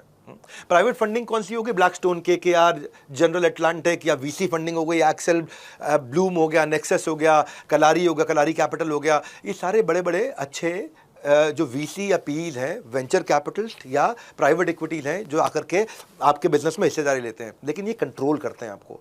प्राइवेट इक्विटी कंट्रोल करते हैं, है ना। प्राइवेट इक्विटी क्या है? उनको फटाफट से ग्रोथ चाहिए, तो वो बहुत इंटरफेयर करते हैं आपके साथ में, आपके बिजनेस के विजन में कई बार इंटरफेयर करते हैं। कुछ अच्छे भी होते हैं, सारे नहीं करेंगे इंटरफेयर, कुछ पार्टनर की तरह आपके साथ में मिलकर काम करते हैं, पर कुछ फंस जाते हैं और फंसा देते हैं, इसलिए दिक्कत हो जाती है। लेकिन पब्लिक फंडिंग में क्या है? अब छोटा छोटा इन्वेस्टर, रिटेल इन्वेस्टर आपके साथ आ जाता है, जुड़ जाता है, उसको बोलते हैं आईपीओ, इनिशियल पब्लिक ऑफरिंग, जहाँ पे आपको बाजार में इसका फायदा क्या? आपको बाजार से कैपिटल मिल जाता है ग्रोथ एक्सपेंशन के लिए, आपकी वैल्यूएशन बड़ी हो जाती है, उस वैल्यूएशन का आपको एक्सपेंशन मिलता है, आपकी क्रेडिबिलिटी बाजार में, इज्जत समाज बढ़ता है। ये कर्जे की तरह नहीं जिसको वापस करना पड़ता है, आईपीओ के पैसे को वापस नहीं करना होता है। अगर आप चाहो बहुत प्रॉफिट हो गया तो डिविडेंड दो, नहीं तो डिविडेंड देने की भी कंपल्शन नहीं है। और फाउंडर जो है, फाउंडर का पूरा कंपनी को अगर वो बेच करके बाहर निकलना चाहता है तो आईपीओ करने के बाद ये बहुत आसान हो जाता है, क्योंकि आपकी कंपनी की एक कीमत तय हो जाती है। अब बड़ा ब्रांड आता है, आपसे पूछता है भाई आपकी कीमत 1000 करोड़ की है, उसको अगर गरज है तो आपको 1200 करोड़ देगा और आपकी कंपनी खरीद लेगा। आपको 1200 करोड़ मिल गया, अब आप बाहर हो गए। आपने कहा चलो मैं नई कंपनी बनाऊंगा, मैं 1200 करोड़ में से 200 करोड़ नई कंपनी में लगाऊंगा, 1000 करोड़ अपने पास रखूंगा, तो मैंने बहुत मेहनत करी आज तक। तो आपको एग्जिट मिल सकता है, एक अच्छा एग्जिट मिल सकता है। कई लोग कहते हैं नहीं मुझे अपनी कंपनी नहीं बेचनी, मुझे कंटिन्यू कर सकते हैं आप उसको। दोनों संभावनाएं खुल जाती हैं आपके लिए, कंटिन्यू करना हो या पूरी की पूरी कंपनी को बेचना हो, है ना। एम्प्लॉयज़ को फायदा मिलता है। भाई एम्प्लॉय को क्या फायदा मिलता है? क्योंकि उसके अपनी छोटी छोटी आधा %, 1%, 1.5%, 2% की हिस्सेदारी होती है आपकी कंपनी में, आप उसको हिस्सेदार बना देते हो। अब उसका जो शेयर है बाजार में ट्रेड हो रहा होता है, बढ़ रहा होता है, तो वो शेयर संभाल के रखता है, आपके साथ जुड़ा रहता है, टिका रहता है, उसको लगता है कि भाई कंपनी ग्रो कर रही है तो मेरा भी शेयर ग्रो कर रहा है। इससे क्या है, अब आपकी कंपनी में लीडरशिप भी अच्छी है, आप इंसॉल्वेंट नहीं होते, कस्टमर का कॉन्फिडेंस आपके ऊपर बढ़ने लग जाता है, आप एंकर इन्वेस्टर लेके आते हो, स्ट्रेटेजिक इन्वेस्टर लेके आते हो जो आपकी इंडस्ट्री के अंदर बड़ा अच्छा है, मर्जर्स एंड एक्विजिशन या पार्टनरशिप की अपॉर्चुनिटीज आपके लिए खुलने लग जाती हैं, तो बड़ा फायदा है। आईपीओ लिस्टिंग के दो ऑप्शन होते हैं आपके पास में, आईपीओ लिस्टिंग के दो ऑप्शन, एक सीधा मेन बोर्ड पर चले जाओ, एक अगर छोटी कंपनी हो तो एसएमई बोर्ड के थ्रू जाओ, आप स्मॉल मीडियम एंटरप्राइज के थ्रू जाओ। जहाँ पहले सारी कंपनी के लिए खाली मेन बोर्ड था, अब कंपनी के लिए एसएमई बोर्ड भी है। मेन बोर्ड में क्या है, अगर 3 साल का प्रॉफिट कम से कम 45 करोड़ का होना चाहिए, लेकिन अगर आपके पास 3 साल का प्रॉफिट 45 करोड़ नहीं है तो आप एसएमई आईपीओ जा सकते हो। 2012 में ये ऐसा हुआ कि सरकार ने सोचा कि छोटी कंपनी को भी लिस्ट करने का तरीका होना चाहिए, जिससे कंप्लायंस को ईजी कर दो, एलिजिबिलिटी क्राइटेरिया रिलैक्स कर दो और उस तरह से वो ओवरनाइट अपना अच्छा ग्रो कर सकते हैं। कई सारे अभी ब्लॉकबस्टर एसएमई आईपीओ आए हुए हैं, यहाँ पे मेजेंटा लाइफ केयर आया है, ग्रीन जेटेक आया है, आपका केसी एनर्जी आया है, बहुत सारे ऐसे आईपीओ आए हैं जो बहुत अच्छे चले हैं, जैसे कोरा फाइन डायमंड ज्वेलरी है, काहन पैकेजिंग है। ये सब कितना कितना सब्सक्राइब हुआ है मालूम है आपको? कोई 2000 गुना सब्सक्राइब हुआ है, कोई 1000 बार सब्सक्राइब हुआ है, कोई 700 गुना सब्सक्राइब हुआ है, 735 गुना सब्सक्राइब हुआ है। ये सब कल्हान पैकेजिंग 714 गुना सब्सक्राइब हुआ है। इसमें एक है मैक्स पोजर, ये 697 गुना ओवर सब्सक्राइब हुआ है। तो ये क्या है, छोटा छोटा 10-10, 20-20, 30-30 करोड़ के आईपीओ आए थे, इतना ओवर सब्सक्राइब हो गए। बहुत अच्छा ग्रो। यहाँ पे एक है एस्लोन इन्फो सिस्टम, वो भी 642 गुना ओवर सब्सक्राइब हुआ है। 1073 कंपनी या उससे ज़्यादा कंपनियां हैं जो दोनों मिला करके बीएससी और एनएससी, एनएससी में क्या है, एनएससी में है इमर्ज एसएमई के लिए और बीएससी में है एसएमई के लिए, दोनों मिलाकर के इस समय बहुत बहुत बहुत कंपनियां जो 2 लाख करोड़ से ऊपर का मार्केट कैप बना चुकी हैं। अभी पीछे एक इंस्टॉलेशन एनर्जी नाम की कंपनी थी जो ईपीसी प्रोजेक्ट्स में आई, अभी बहुत बड़ी आईपीओ कराया उनका। आप उस आईपीओ में देखो 2022 के अंदर सितंबर में आईपीओ लिस्टिंग हुआ। अब आप चेक करो 2020 में केवल 3 करोड़ का प्रॉफिट था, 21 में 7 करोड़ का था, 22 में 7 करोड़ का प्रॉफिट था। आज शेयर प्राइस जंप कितना हुआ, लगभग 9,500% जंप हुआ 2 साल के अंदर। आज 7,600 करोड़ की कंपनी बन गई। वही जो 3-4-5 करोड़ का प्रॉफिट कर रही थी, 7,600 करोड़ की कंपनी बन गई। आईपीओ पर जाने के फायदे क्या है, आपके पास में बड़े इन्वेस्टर घुस जाते हैं, बड़े क्लाइंट्स आ जाते हैं आपके पास में, क्योंकि आपके बारे में आज न्यूज़ चैनल में अपने आप फ्री में बातचीत हो रही होती है। एक पीएनजीएस गार्गी फैशन ज्वेलरी का काम करता है, रिटेल कॉस्ट्यूम और फैशन ज्वेलरी का काम, उसको देखो, चेक करो, उसकी 2022 में लिस्टिंग हुई और 2022 में 6 करोड़ का रेवेन्यू किया उसने, 23 में 29 करोड़ का किया, 24 में 50 करोड़ का कर लिया।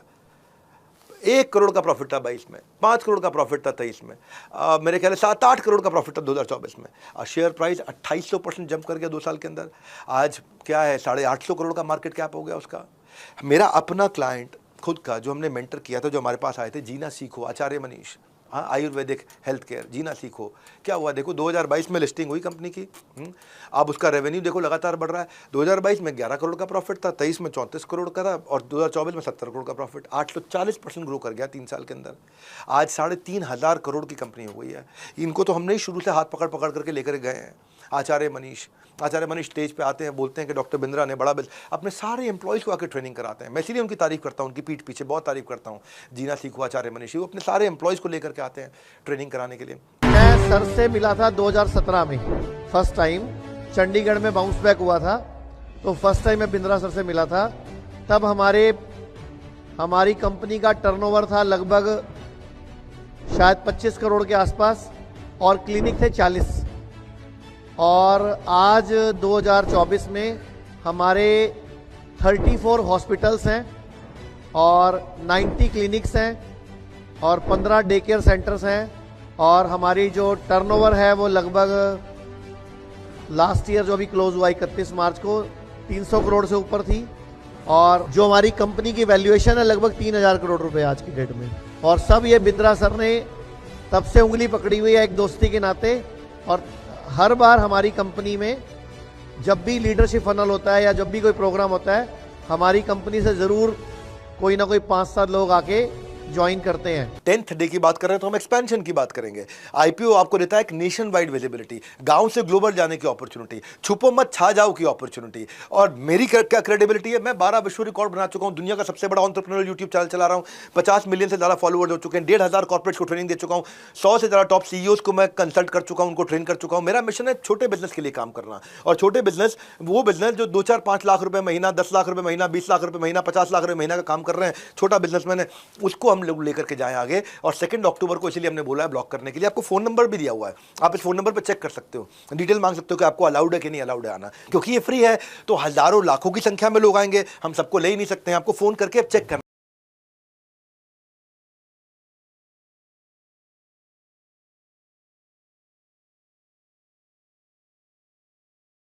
समझाऊंगा कि क्या एलिजिबिलिटी है।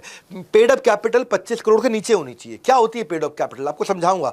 प्रॉफिट आपका पिछले 3 सालों में से अगर 2 साल भी आप प्रॉफिटेबल रहे, आपका काम चल जाएगा। नेट टैंजिबल एसेट आपके 3 करोड़ के होने चाहिए लास्ट फाइनेंशियल ईयर में। ये सब मुश्किल नहीं है। इसके लिए हम लोग आपको मर्चेंट बैंकर देते हैं जो अंडर राइट करता है 15% आपके शेयर्स को कम से कम मिनिमम गारंटी दे देता है कि भाई इतना तो कराएंगे, नहीं तो मैं अपनी जेब से पैसा लगा दूंगा।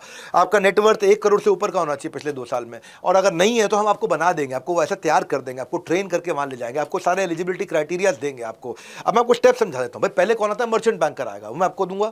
मर्चेंट बैंकर आके ड्यू डिलिजेंस करेगा, आपके पेपर वर्क खंगालेगा, चेक करेगा कितना अच्छा कर रहे हैं। अगर आप कच्चा कर रहे हो, काम कच्चे में हो, तो आपको पक्के में लेकर के आएगा, आपको समझाएगा पक्के में आने के फायदे क्या हैं, कच्चे से पक्के में पहुंचने के तरीके क्या हैं, ताकि आप साफ सुथरा क्लीन काम कर सको। उसके बाद आपका एक ड्राफ्ट प्रोस्पेक्टस तैयार करेगा। ये फाइनल प्रोस्पेक्टस नहीं होता, आईपीओ में जाने के लिए एक ड्राफ्ट प्रोस्पेक्टस होता है।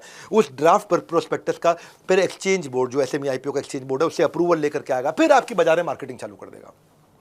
फिर फाइनल प्रोस्पेक्टस आता है, मैं इसको समझाया था डिटेल के अंदर थोड़ा सा। जब वो शुरू में मर्चेंट बैंकर आता है ना, वो आपके बिजनेस स्ट्रक्चर को, आपके कनेक्शन नेटवर्क को, आपके ऑडिटर्स को, आपके लीगल एडवाइजर को, सब चीज़ों को ठीक कर देगा। शुरू में आकर के आपको आकर के कमिटमेंट दे दिया उसने। अब वो ड्यू डिलिजेंस में और डिटेल में जाएगा आपको। ये स्टेप 2 हो गया। आपके लिए आपके फाइनेंशियल स्टेटमेंट को लेकर, income statement, revenue, expenditure, balance sheet, उसके अंदर जाएगा, कच्चे से पक्के पे आपको लेकर के जाएगा। इंटेलेक्चुअल प्रॉपर्टी कंप्लायंस रेगुलेशन सारे पूरे कराएगा। अब जो मैंने आपको बताया ना, आपका प्रोस्पेक्टस बनाएगा, ये ड्राफ्ट प्रोस्पेक्टस है, ड्राफ्ट रेड हेरिंग प्रोस्पेक्टस बोलते हैं। ये फाइनल नहीं होता। इसमें आप आईपीओ पे क्यों जाना चाहते हो, उसकी कहानी तैयार करते हैं कि आपके आईपीओ में जाने का पर्पस क्या है, रीजन ऑब्जेक्टिव क्या है, आपकी फाइनेंशियल परफॉर्मेंस कैसी रही है, आपके साथ में क्यों देश को जुड़ना चाहिए, क्यों देश आपके साथ जुड़े, आपकी वैल्यूएशन रिस्क क्या है, आपका फ्यूचर ग्रोथ प्लान क्या है, वो सब चीज़ें उसके अंदर डालते हैं। वो सबमिट हो जाता है। सबमिट होने के बाद एक्सचेंज बोर्ड अप्रूवल दे देगा। अप्रूवल हो जाएगा। कैसे अप्रूवल होता है, वो लोग साइट विजिट करेंगे, आपके डॉक्यूमेंट चेक करेंगे, आपके रिकॉर्ड चेक करेंगे, प्रमोटर के साथ थोड़ा, प्रमोटर मतलब मालिक के साथ थोड़ी बहुत मीटिंग करेंगे और अप्रूवल दे देते हैं। जैसे ही अप्रूवल मिल जाता है सब या फिर अगर अप्रूवल से पहले कुछ चेंजेस बताने हो तो वो चेंजेस ही बता सकते हैं, भाई ये थोड़ा चेंज कर लो, उसके बाद अप्रूवल देंगे। फिर अप्रूवल मिल गया, अगर चेंज करने पड़े चेंज करके अप्रूवल मिल गया, चेंज करके अप्रूवल मिला, अब आएगा बाजार में मार्केटिंग करेंगे।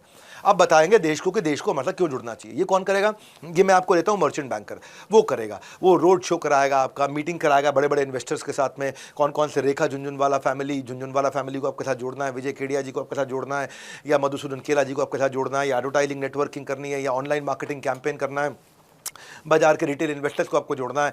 फिर फाइनल प्रोस्पेक्टस जो है, जिसको बोलते हैं फाइनल रेड हेरिंग प्रोस्पेक्टस, अब ये जमा हो जाएगा।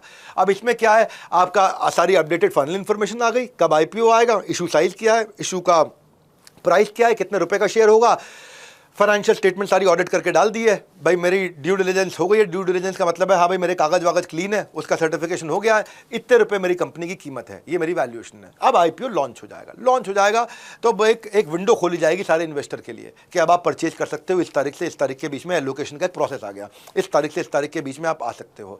सारे के सारे जो है ना रजिस्ट्रार है वो डिटरमिन करेगा कि कितने शेयर एक इन्वेस्टर को एलोकेट होंगे। इसमें कौन आ सकता है, इसमें रिटेल इन्वेस्टर भी आ सकता है, इसमें बड़ा क्वालिफाइड इंस्टीट्यूशनल इन्वेस्टर भी आ सकता है, इसके अंदर हाई नेटवर्थ इंडिविजुअल भी आ सकता है, इसमें सब्सक्रिप्शन अमाउंट और जो है ना कि एलोकेशन कैसे होगा, वो सब अलॉटमेंट और रिफंड की डिटेल आ जाएंगी इसके अंदर। वो लेटर भी मिल जाएगा एप्लीकेंट को कि भाई ये आपका लेटर है, आपको चिट्ठी है अलॉटमेंट और रिफंड के ऊपर। अब फाइनली लिस्टिंग हो जाएगी स्टॉक एक्सचेंज पे। अब वहाँ ट्रेड होना शुरू हो गया। अब आपके बारे में ट्रेडिंग हो रही है। अब आपकी मार्केट मेकिंग करनी है कि आपका शेयर गिरे नहीं। आप मार्केट मेकिंग एथिकल तरीके से, बढ़िया तरीके से, मर्चेंट बैंकर बुद्धिमान आदमी, वो लिक्विडिटी अपनी बनी रहे, कोई ऊपर नीचे वॉलेटिलिटी ना हो, जिसने शेयर पहले खरीदे थे लेके फट से बाहर निकल गया तो शेयर प्राइस नीचे ना गिर जाए। तो वो मेंटेन कैसे करें आपकी कॉन्स्टेंट प्रेजेंस को, आपको स्टेबलाइज कैसे करें, वो स्टेबलाइज करने पर काम करता है। और उसके बाद फिर पोस्ट आईपीओ कंप्लायंसेज में आपको गाइड करता है कि अब आईपीओ हो गया है, अब क्या कंप्लायंस चाहिए, अब इन्वेस्टर को प्रेजेंटेशन देनी है, हाफ ईयरली आपके ऑडिटेड रिजल्ट, एनुअल रिजल्ट जाएंगे आपके, आपकी सारी की सारी इंफॉर्मेशन बाजार में कैसे जाएगी। तो उसके लिए खाली एक कंपनी सेक्रेटरी लगता है, एक कंपनी सेक्रेटरी की जरूरत होती है, वो सारा ये काम करके आपको देता है।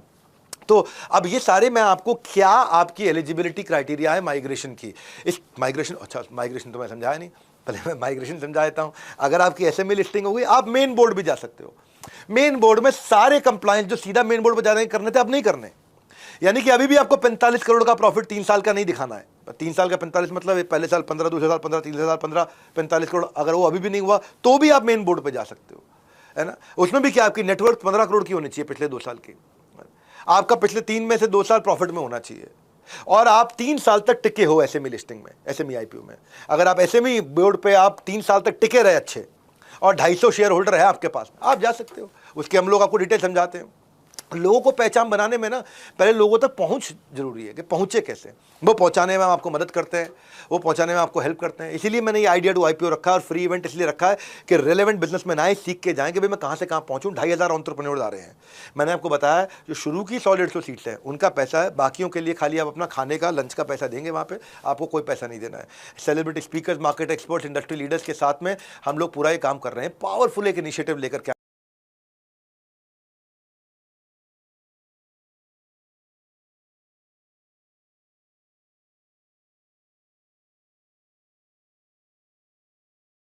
तो हम आपकी प्रोफाइल चेक करते हैं, हम आपके प्रोडक्ट, आपकी इंडस्ट्री, आपके ग्रोथ प्लान को चेक करते हैं, आपको समझाते हैं, सिखाते हैं, आपकी कंपनी में छोटी सी हिस्सेदारी लेते हैं, आपकी केस स्टडीज तैयार करते हैं, आपके बारे में ब्रांडिंग करते हैं, आपको सोशल मीडिया पेजेस पे लेके जाते हैं, आपकी स्टोरी, आपकी रील, आपके बारे में आर्टिकल लिखना, आपके बारे में न्यूज़ में डलवाना, आपके बारे में पोस्ट कराना, आपके बारे में आपकी पोजिशनिंग करना, आपको अपने इवेंट्स में स्टेज पर लेकर आना, आपके लोगोस को प्रमोट करना। फाउंडर टीम जो आपकी है, लीडरशिप टीम, वो आकर के अटेंड करेगी। आपको हम स्पेशल सपोर्ट देते हैं, आपको एक की अकाउंट मैनेजर देते हैं, आपको वो सब्जेक्ट मैटर एक्सपर्ट देते हैं जो आपको वेंडर्स ला के दे। मान लो आपको भाई किसी एरिया में टेक्नोलॉजी अच्छी नहीं है, आपको डिजिटल मार्केटिंग अच्छा नहीं है, आपको कोई फंक्शन है बिजनेस का जिसमें आपको ठीक करना है, आपको मंथली रिव्यू करने हैं, मैं आपको ग्रोथ पार्टनर देता हूं, मैं साथ में बैठ करके 1-to-1 आपको हैंड होल्ड करता हूं, ताकि और आपको 1-to-1 आपके पोटेंशियल प्रॉस्पेक्ट से बातचीत करता हूं। आपको वेंडर एक्सेलरेटर सर्विस देनी है, आपको कोई बॉलीवुड का एम्बेसडर चाहिए तो वो भी मैं ला करके देता हूं, मेरे अपने नेटवर्क है वो बिल्ड करके देता हूं।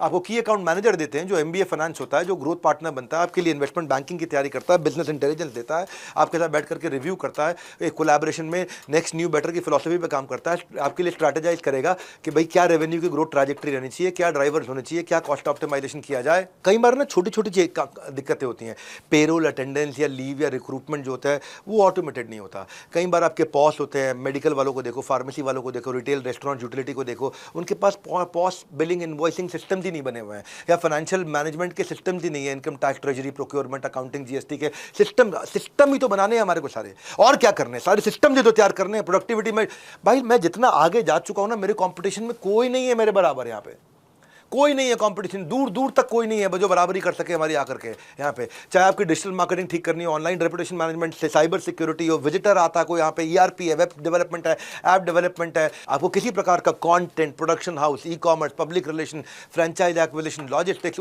ये सारे प्रकार की सर्विसेज हमारे पास लीडरशिप है ऐसी जो फ्रेंचाइज बनाने से लेकर के investment banker, lawyer, HR consultant से लेकर supply chain, real estate, architect से लेकर के सब बिल्ड करके देते हैं। अब मैं क्लास को एंड की तरफ बढ़ाता हूँ, जो मैंने पहले भी बोला है कि ये क्लास जो है ना लास्ट है 10 दिन में, लेकिन कनेक्शन जो है लॉन्ग लास्टिंग है। ये कनेक्शन लास्ट नहीं है हमारा। मैं कभी नहीं बोल सकता, जब 10 डे MBA हमने शुरू किया था एसोसिएशन पे, लोगों ने उन दिनों बहुत एलिगेशन लगाए थे, लेकिन आपका प्यार, आपका कांस्टेंट सपोर्ट के वो सब बातें आज धुएं की तरह हवा में गायब हो गई हैं। वो सॉलिड कंटेंट के साथ में लगातार आपके साथ रहूँ। फिर याद दिलाता हूँ 9 एपिसोड कहाँ पे हैं, 9 एपिसोड आपको ऐप पे मिल जाएंगे, ये 10वां एपिसोड बाद में ऐप पे मिलेगा। फिर याद दिलाता हूँ जो IPO पे जाना चाहता है 2 अक्टूबर अपना ब्लॉक कर ले।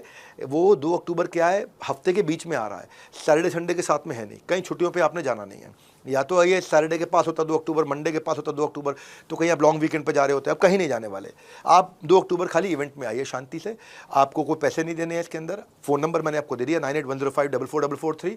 आप आकर के सीखिए एक्सपेंशन के ऊपर। बिजनेसमैन को हम स्ट्रेंथन करते जाएंगे, बिजनेसमैन को वन स्टॉप सोल्यूशन दिलाएंगे, क्योंकि बिजनेस का मतलब है बड़ा बिजनेस, वही हमने करना है। तो फटाफट से फ़ोन लगा के इसके बारे में पता लगाइए और सोचिए कौन 2, 4, 5, 7, 8, 10 लाख रुपए महीने का बिजनेस कर रहा है, 15, 20 लाख रुपए, 50 लाख रुपए महीने का बिजनेस कर रहा है, उसको ये वीडियो दे दीजिए ताकि वो भी फोन लगा करके अपनी ग्रोथ के बारे में हमारा इवेंट आकर अटेंड करें।